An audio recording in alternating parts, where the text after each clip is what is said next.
Allons maintenant découvrir la biodiversité de ce site. C'est un matin de grande marée de septembre.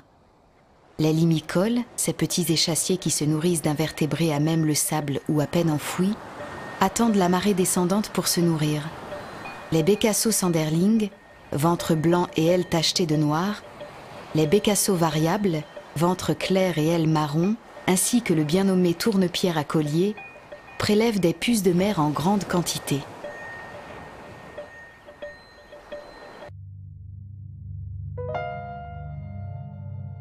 Le Shor est surtout constitué d'obionnes et la Slick de spartines et de salicornes.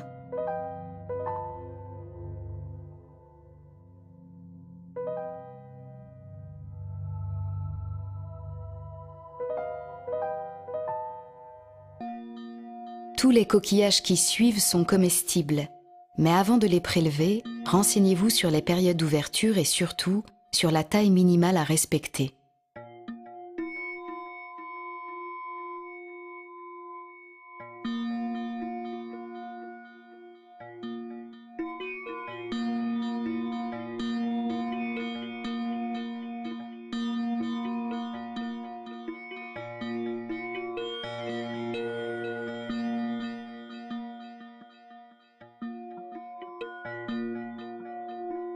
Nous sommes à marée montante.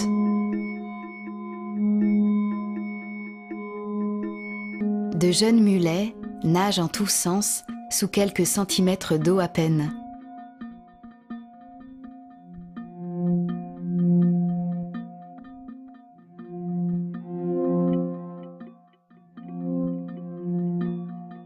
Dans la vasière, la mer redescend alors qu'apparaît un petit groupe de bernaches cravants. Ces oies, récemment arrivés du Groenland, s'installent tout l'hiver sur les côtes bretonnes. Nous aurons l'occasion de les observer plusieurs fois. Du côté de Mermelen, les journées encore chaudes favorisent la sortie d'abeilles solitaires. Les mâles volent en tous sens à la recherche des femelles. Celles-ci, une fois fécondées, pondent leurs œufs au fond des galeries horizontales, puis meurent. Dans un an, tout recommencera.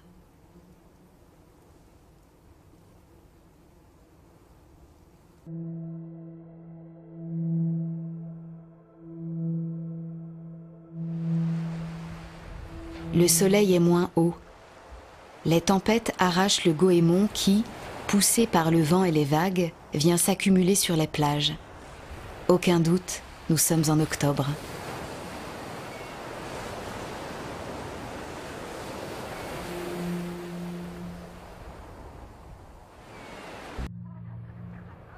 Mise du, le mois noir en breton. C'est novembre qui apporte son lot de vent et de pluie.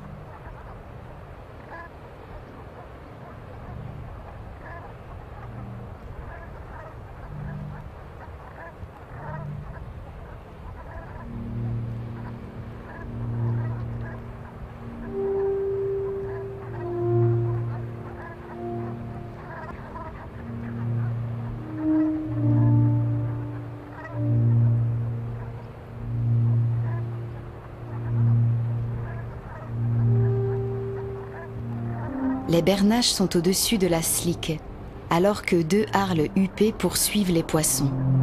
Une mouette les a aussi repérés.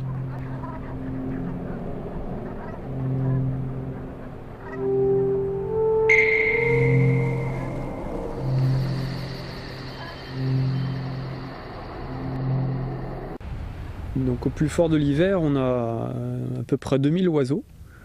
Une bonne partie de ces 2000 oiseaux sont des limicoles.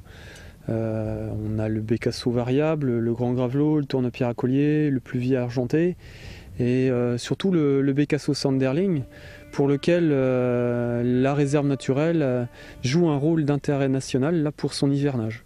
Les effectifs sont fluctuants au gré des années, mais nous pouvons avoir ici jusqu'à 360 oiseaux à passer l'hiver.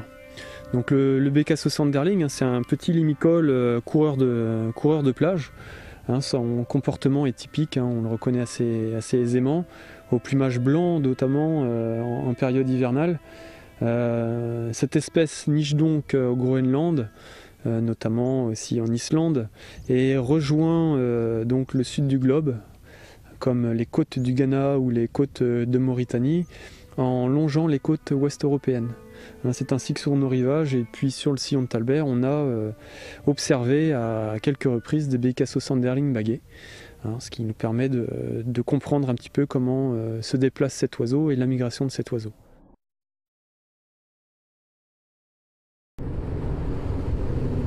Lumière d'un matin froid de janvier.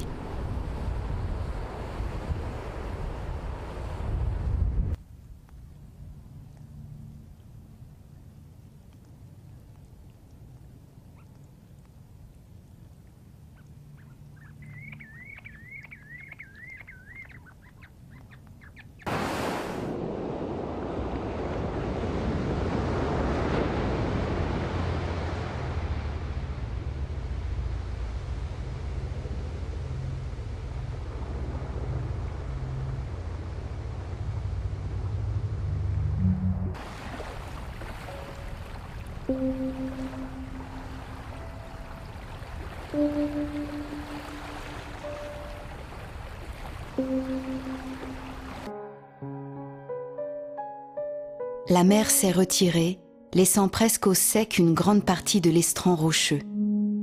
Pourtant, dans les flaques, sous quelques centimètres d'eau, un petit monde continue d'exister. Ce sont les algues, vertes, rouges ou brunes, qui attirent d'abord l'attention.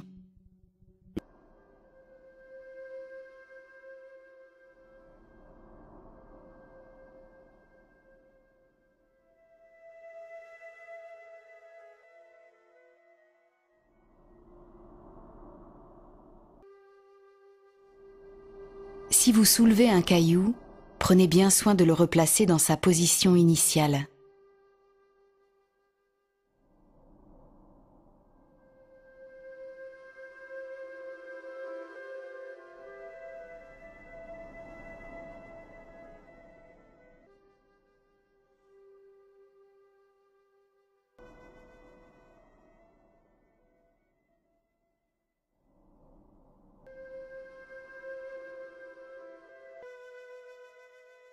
Voici le gastéropode le plus recherché des côtes bretonnes.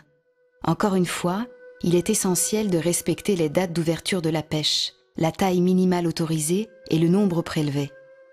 Pour passer inaperçu, le dessus de la coquille de l'ormeau est terne. Par contre, l'intérieur, recouvert de nacre, est de toute beauté.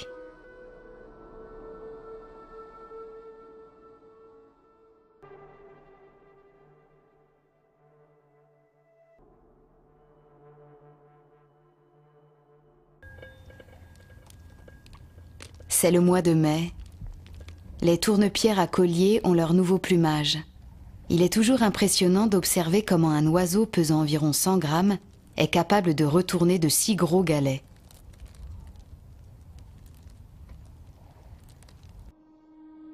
La chaleur du printemps favorise la pousse des crambes maritimes. Les pieds les plus âgés sont en pleine floraison. Le chou marin est la plante des cordons de galets. Au fil des ans, si une tempête ne vient pas modifier ce milieu, il atteindra une taille respectable.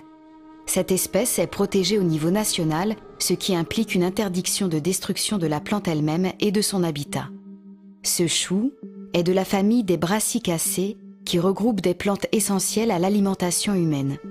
En font partie tous les choux, les navets, les roquettes sauvages et cultivées, le colza, les moutardes et bien d'autres.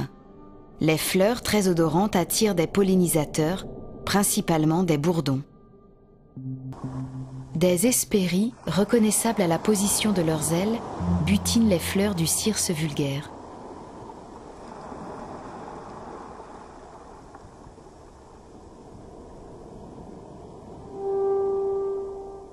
La glossienne jaune est une plante de la famille des papaveracées, comme le pavot et le coquelicot. Le panicot maritime, appelé à tort chardon des dunes ou chardon bleu, est une plante protégée au niveau national. Il a malheureusement été trop cueilli pour confectionner des bouquets secs. Il résiste très bien aux chaleurs estivales, envoyant ses racines à 2 ou 3 mètres de profondeur. Ses feuilles sont coriaces et fortement épineuses. le Conservatoire du littoral en a fait son emblème. Entre les rochers, là où l'humus s'est accumulé, poussent les plantes supérieures. La criste marine, ou perce-pierre, tolérante aux embruns salés, colonise ces infractuosités. Les feuilles se consomment crues ou cuites. La distillation de la plante donne une huile essentielle utilisée comme diurétique ou anticellulitique. Plus bas, recouverte par la marée, s'accroche une petite algue aux thalles caractéristiques.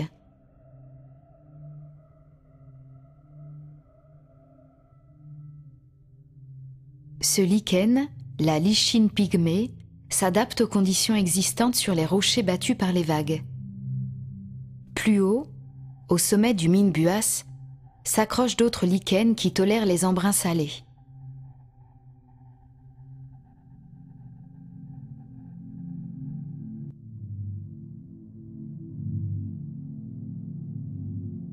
Dans 2 semaines, les premières bernaches arriveront et tout recommencera.